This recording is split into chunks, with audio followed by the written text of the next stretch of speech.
शरदात रंगतसे उत्सव हा नवरात्रीचा, मनोभावे उपासना सोबतीला स्वाद गोकुळचा। गोकुळतर्फे सर्वांना नवरात्रीच्या हार्दिक शुभेच्छा।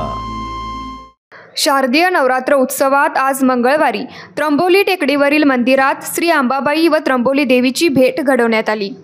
युवराज मालोजीराजे छत्रपती व यशराज राजे यांच्या हस्ते देवीची आरती करण्यात आली। सागरिका गुरव या कुमारिकेचे पूजन झाल्यानंतर तिच्या हस्ते कोहळा फोडण्याचा विधी पार पडला। कोहळा घेण्यासाठी कोणताही गोंधळ गडबड न होता ही यात्रा शांततेत पार पडली। त्र्यंबोली यात्रेनिमित्त आज त्र्यंबोली देवीची सिंहासन रूढ पूजा बांधण्यात आली होती। ही पूजा सूरज गुरव ऋषी गुरव यांनी बांधली। अंबाबाई मंदिरात सकाळी अंबाबाईचे धार्मिक विधी पूर्ण करण्यात आले।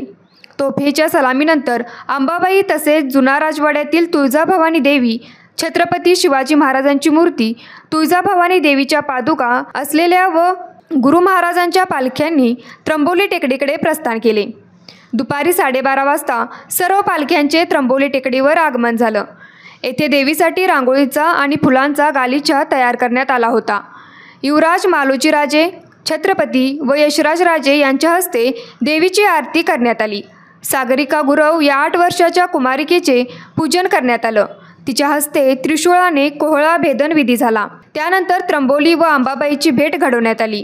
न्यूज मराठी 24 साठी कॅमेरामन युवराज राऊतसह संग्राम पाटील, कोल्हापूर।